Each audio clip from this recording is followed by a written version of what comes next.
नमस्कार, बहुत बहुत स्वागत है आपका बुलेटिन में। मैं हूं आपके साथ राजश्री थवाईत और आप देख रहे हैं विधानसभा का दंगल। चौथे चरण की वोटिंग जारी है और पल पल की अपडेट हम आपको दे रहे हैं। मैं हूं आपके साथ पूजा मोहन पांडे। लगातार विधानसभा का दंगल जनता टीवी पर देख रहे हैं आप। 59 सीटें, 59 रिपोर्टर, हर बूथ पर हमारी है पैनी नजर। और जनता टीवी आपसे एक बार फिर से अपील करता है बुलेटिन की शुरुआत के साथ ही कि अभी नहीं तो कभी नहीं, 5 साल बाद ये मौका आएगा तो वोट कास्ट कीजिए, घर से निकलिए, वोट दीजिए। इस बीच बड़ी खबर सामने आ रही है। यूपी में 9 जिलों की 59 सीटों पर मतदान जारी है। यूपी में सुबह 11 बजे तक 22.62% वोटिंग हुई है। पीलीभीत में सबसे ज्यादा 27.44% वोटिंग हुई है। हरदोई में सबसे ज्यादा वोटिंग हुई है।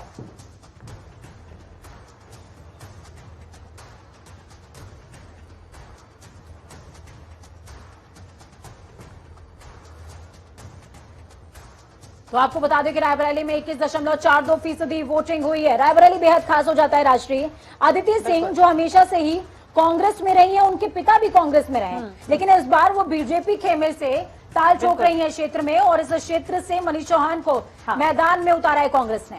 और यही कारण है कि रायबरेली जो कांग्रेस का गढ़ माना जाता है पूजा, और एक टफ टास्क है कांग्रेस के लिए, क्योंकि कांग्रेस को अपना गढ़ बचाना है। और रायबरेली अहम सीट जिस पर मतदान इस चौथे चरण में हो रहा है। इसके अलावा और भी हॉट सीट है, इससे चौथा चरण भी काफी अहम हो जाता है। तो लगातार ये वोट प्रतिशत हम बता रहे हैं दर्शकों को। टीवी स्क्रीन पर भी आप देख पा रहे हैं कि कहां पर कितने वोटिंग हुए हैं। हरदोई में सबसे कम मतदान हुआ है, 20.13% यहाँ पर मतदान हुआ है। फतेहपुर में 22.52% यहाँ पर मतदान हुआ है। उन्नाव में 21.36% मतदान हुआ है।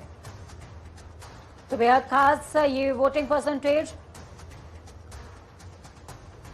तो तस्वीरें आपको दिखाएंगे। ये तस्वीरें बेहद खास हो जाती है राष्ट्रीय। लखीमपुर खीरी के लिहाज से भी अजय मिश्र टेनी लखीमपुर खीरी में वोट कास्ट करने के लिए पहुंचे हैं। और भी कुछ दिनों पहले 3 अक्टूबर की घटना, जिसमें अजय मिश्र टेनी के बेटे आशीष मिश्रा, माफ कीजिएगा, उनको बेल मिली है, जमानत पर छोड़ दिए गए हैं। उसके बाद केंद्र में किसानों का मुद्दा है और सेंसिटिव बूथ है जहां पर अजय मिश्र टेनी पहुंचे हुए हैं। इस सेंसिटिव बूथ देखिए, पुलिस के लवाजमे के बीच लाल लश्कर के साथ अजय मिश्र टेनी वोट कास्ट करने पहुंचे हैं। बिल्कुल, और ये लगातार सीधी तस्वीरें हम दिखा रहे हैं दर्शकों को।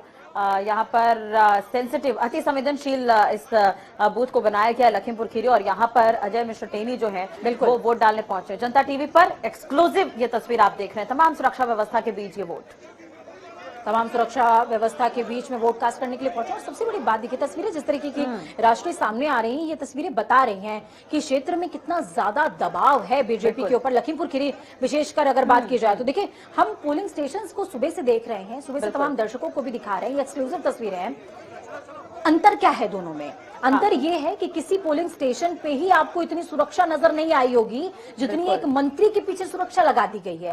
और इसकी वजह सीधे तौर पर यही है कि अजय मिश्रा टेनी के पीछे उनके बेटे का नाम जिस तरीके से पूरी लखीमपुर घटना में आया। 3 अक्टूबर को घटना हुई थी। एक्सयूवी से 3 से 4 किसानों को कुचल दिया गया था, और उसी मामले में अजय मिश्रा टेनी के बेटे आशीष मिश्रा को जमानत भी फिलहाल मिल गई, और रिसेंटली जमानत मिली है। उसके बाद विपक्षी लगातार हमलावर रहे अजय मिश्रा टेनी के ऊपर, केंद्र सरकार के ऊपर, भाजपा सरकार के ऊपर।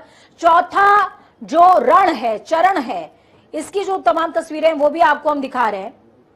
देखिए दिग्गजों ने किस तरीके से वोटिंग की है। मोहसिन रजा, ब्रजेश पाठक, दिनेश शर्मा, मायावती और अदिति सिंह की ये तस्वीरें। बिल्कुल, और जिस तरह से पूजा पहले ही कयास लगाए जा रहे थे, लखीमपुर में व्यवस्था तो करनी होगी, प्रशासन के लिए बड़ी चुनौती भी होगी, और वैसा ही कुछ नजारा देखने को मिल रहा है। क्योंकि कुछ वक्त पहले ही इनके बेटे जो जेल से बाहर आए हैं, किसानों का गुस्सा भी यहाँ पर है, क्रॉस वोटिंग के आसार है यहाँ पर। लेकिन लखीमपुर जिसे मुद्दा बनाया गया, महत्वपूर्ण चुनावी मुद्दा बनाया गया, विपक्ष ने बार बार सरकार को इस पर घेरने की कोशिश की है। तो इस बार जैसा कि उन्नाव सीट को हम मानकर चल रहे थे जिस पर सभी की नजर रहेगी, वैसा ही कुछ लखीमपुर में भी देखने को मिल रहा है। बिल्कुल लखीमपुर में देखने को मिल रहा है, और ये तस्वीरें उस बात की तस्दीक कर रही हैं। राष्ट्रीय देखिए किस तरीके से लाल लश्कर के साथ पहुंचते हैं अजय मिश्रा टेनी, और यहाँ पर अपना वोट कास्ट करते हैं। बार बार मांग उठती रही कि अगर किसी का बेटा इतना बड़ा आरोपी है तो उसको आप मंत्रिमंडल में कैसे रख सकते हैं। इस तरीके की बातें भी होती रही। लेकिन हालांकि जो याचिका सुप्रीम कोर्ट में अभी फिर से दोबारा से दाखिल हो गई है, लेकिन हाई कोर्ट की तरफ से, एमपीएमएलए कोर्ट की तरफ से आशीष मिश्र टेनी को जमानत दे दी गई और उन्होंने कहा कि जो ये पूरा मामला है इसमें किसी तरीके के प्रमाण नहीं एसआईटी साबित कर पा रही है। उसके बाद आशीष मिश्रा को जमानत दे दी गई। अजय मिश्र टेनी जिनके ऊपर लगातार सवाल उठते रहे और आज भी वो मीडिया के सामने आने से बचते नजर आए हैं, लाव लश्कर के साथ आए, वोट कास्ट किया और चले गए। लेकिन सबसे बड़ी बात यह है कि लखीमपुर खीरी, जिसके बारे में हम सुबह से ही बात कर रहे हैं राजश्री, पीलीभीत के बाद अगर सेकंड नंबर पर सबसे ज्यादा वोटिंग परसेंटेज कहीं का देखने को मिला है तो वो है लखीमपुर खीरी। और कहीं ना कहीं ऐसा इसलिए भी है क्योंकि एक तरह से देखा जाए तो किसानों का गुस्सा अभी तक कम नहीं हुआ है। प्रशासनिक कार्रवाई को लेकर भी किसान लगातार नाराज नजर आए। अब चुनाव का वक्त है, बहुत सारी तस्वीरें निकलकर सामने आती। पिछले दिनों हमने हाथरस की भी तस्वीर देखी थी जहां पर भी इस तरह की सुरक्षा व्यवस्था नजर आई थी पीड़िता के परिवार वाले जब मतदान करने पहुंचे थे। लेकिन यहाँ पर थोड़ा मामला अलग है। लेकिन लाव लश्कर का आप जिक्र कर रही थी, वो वाकई यहाँ पर देखने को मिला है। बिल्कुल। और सबसे बड़ी बात यह है राष्ट्रीय, जब हम 59 सीटों की बात करें, देखिए 9 जिले 59 सीटें। पिछली बार जब हम तीसरे चरण की बात कर रहे थे तो 16 जिले और 59 सीटें। उन 16 जिलों की तासीर ऐसी थी कि 16 जिले तो जरूर थे, लेकिन एक जिले के अंदर 2 विधानसभा सीटें आ रही हैं, 3 विधानसभा सीटें आ रही हैं, लेकिन इस बार दायरा बड़ा है। और दायरा बड़ा है तो मुद्दे भी बड़े हैं। 9 जिले हैं, 59 सीटें हैं। अगर हम लखीमपुर खीरी की बात कर लें, जहां पर अजय मिश्र टेनी वोट कास्ट करने के लिए पहुंचे हुए थे, यहां पर 8 विधानसभाएं आती हैं। गोला गोकर्णनाथ हो गया, निघासन हो गया, पलिया हो गया, ये तमाम क्षेत्र अजय मिश्र टेनी जिस बूथ पर वोट कास्ट करने पहुंचे हैं वहां से रिलेट करते हैं और इसको प्रभावित भी करते हैं सीधे तौर पर। और गुस्सा इसमें कोई दो राय नहीं है कि देखने को मिलेगा। बिल्कुल। और जैसे कि आप पहले भी जिक्र करते आए हैं कि कहीं अगर ज्यादा वोटिंग हो रही है तो वहां पर चांसेस बढ़ जाते हैं कि जो सत्तासीन सरकार है उस पर क्रॉस वोटिंग का जो थोड़ा सा समीकरण है वो बिगाड़ सकता है। और वैसे भी इस बार की जो सीटें नजर आ रही हैं पूजा, वहां पर बागी तेवर वाले प्रत्याशी ज्यादा हैं जो सपा से हटकर बसपा से चुनाव लड़ रहे हैं।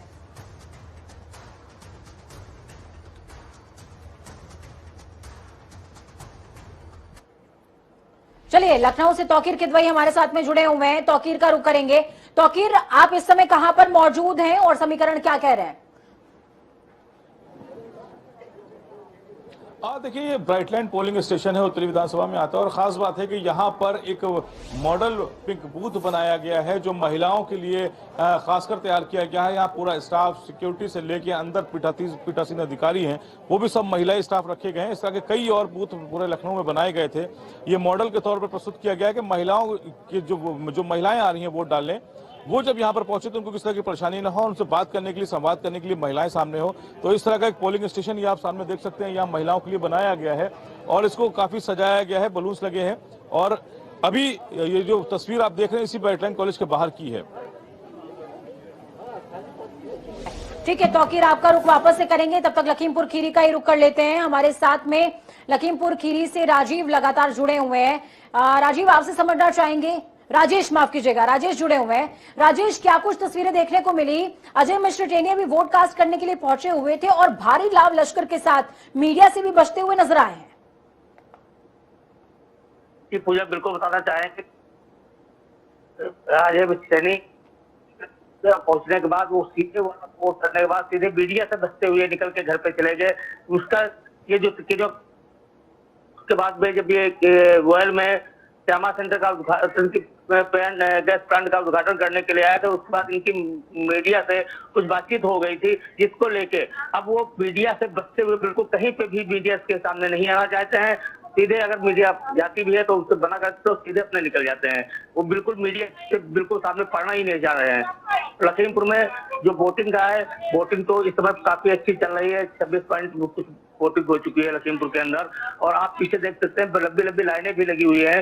जो वोटिंग बूथ है वहां पे तिकोनिया एक इतना ही संवेदनशील इलाका हो गया है जब से तिकोनिया कांड हुआ है कि वहां पे लगभग जो वहां के बूथ हैं उनको आज संवेदनशील घोषित कर दिया गया था। चले, अब लगातार बने रहेगा राजेश, हमारे साथ आगे भी आपसे बातचीत करेंगे। आफ्ताब भी हमारे साथ जुड़े हुए हैं। आफ्ताब, इस वक्त आप कहां पर मौजूद हैं, किस तरह से वहां पर वोटिंग चल रही है, क्या कुछ आप देख पा रहे हैं?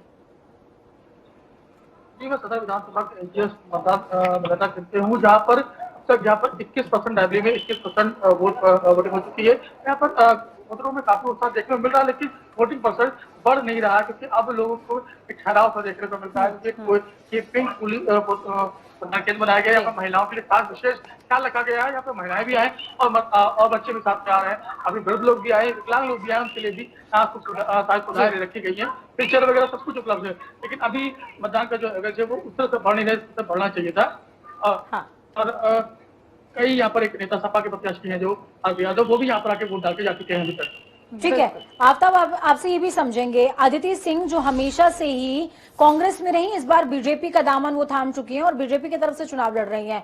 ऐसे में मौजूदा समीकरण क्या कांग्रेस का साथ देते नजर आ रहे हैं, या अदिति सिंह के नाम के जो वोट थे वो बीजेपी में खींच कर ले जाएंगी? बिल्कुल सही कह रही है पूजा, ये हमेशा से कांग्रेस का ही गढ़ रहा है और कहीं न कहीं ये अखिलेश सिंह का भी गढ़ रहा है, क्योंकि वो अदिति के फादर थे, यहाँ पर अच्छा हिसाब किताब था उनका। लेकिन ये राह जो है चुनाव की जो चुनौती है वो अदिति के लिए आसान दिखाई नहीं पड़ रही है, क्योंकि कांग्रेस ने अपना एक प्रत्याशी खड़ा कर रखा है, डॉक्टर मनीष चौहान, जो कि जिसमें ज्यादातर ठाकुर है वो वोट कर रहे हैं, समर्थन दे रहे हैं, और कहीं ना कहीं ब्राह्मण भी उनके पक्ष में नजर आ रहा है। तो ये सारा नुकसान अदिति का ही होता नजर आ रहा है, क्योंकि अदिति का ही वोट करके उनके बाद जाता दिखाई पड़ रहा है। जातीय समीकरण यहाँ पर कहीं ना कहीं फैक्टर बनकर निकलकर सामने आ रहे हैं। तो बने रहेगा आफ्ताब हमारे साथ, और भी संवाददाता लगातार हमारे साथ जुड़े हुए हैं। तौकीर हमारे साथ बने हुए हैं। तौकीर, एक तरह से देखा जाए तो लखनऊ हॉट सीट है, और पिछले साल के अगर हम कंपेयर करें तो 9 में से 8 सीट तो बीजेपी लेकर चली गई थी। इस बार किस तरह का नजारा है? और सबसे महत्वपूर्ण बात यह है कि 2 जो मंत्री हैं, जो केंद्रीय मंत्री हैं, उनके सामने बड़ी चुनौती है लखनऊ की साख बचाना।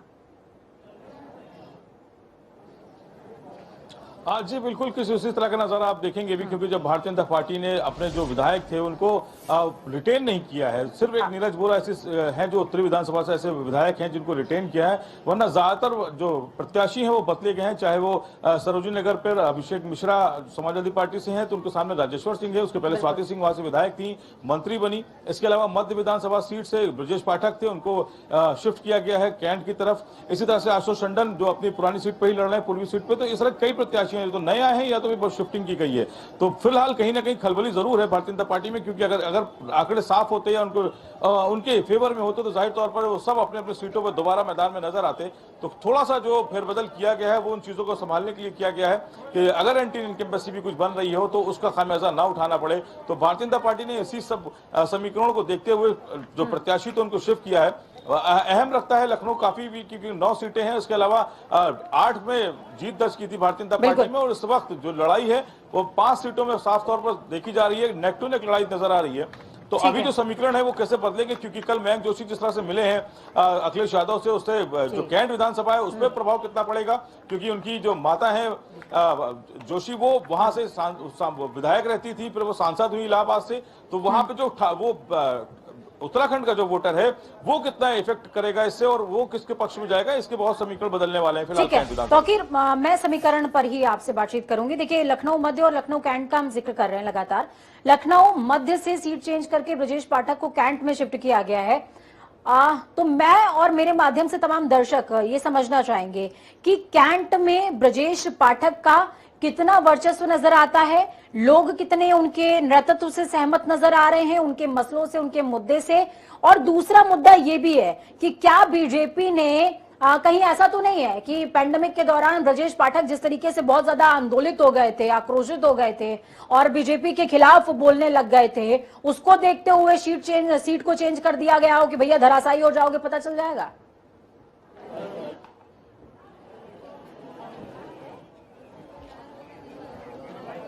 तौकीर,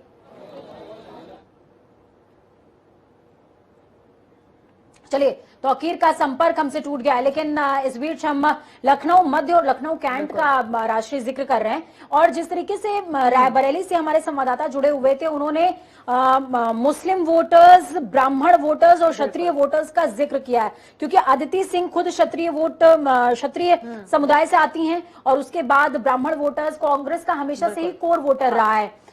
तो हम अगर यूपी की सियासत को में गौर करेंगे तो हमेशा से ही जो जातीय फैक्टर है वो हावी रहा है यहाँ की सियासत में, और इस बार निर्णायक भी वो बन जाते हैं सम टाइम, क्योंकि दलितों को भी यहाँ पे इग्नोर नहीं किया जा सकता।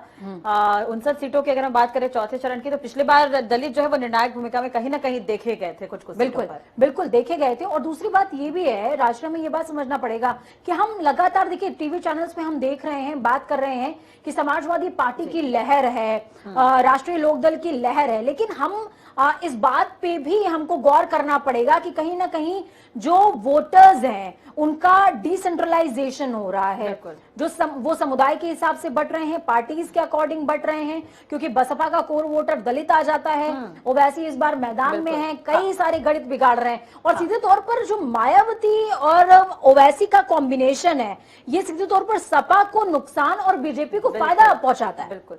और एक तरह से देखा जाए तो केजरीवाल भी कहीं ना कहीं बहुत ज्यादा दमखम दिखाते हुए नजर आए हैं। तो शुरुआत में अगर हम केजरीवाल को इग्नोर ना करें तो आने वाले वक्त में कहीं ना कहीं ये हावी हो सकता है, क्योंकि एक तरह से देखा जाए, आपने भी देखा होगा पूजा बयानों का जो दौर चला, उस पर भी हम आगे बात करेंगे। तो जनता टीवी आपसे अपील कर रहा है कि घरों से निकलिए, वोट कास्ट कीजिए। ये वोटिंग परसेंटेज आपकी उंगली का कमाल है और ये कमाल दिखना चाहिए, कमाल रुकना नहीं चाहिए। पिछले 3 चरण वोटिंग कम हुई है। जनता टीवी की अपील, घर से निकलिए, वोट कास्ट कीजिए। वोट करना बेहद जरूरी है, अभी नहीं तो 5 साल बिल्कुल नहीं, सवाल नहीं पूछ पाएंगे। वक्त छोटे से ब्रेक का।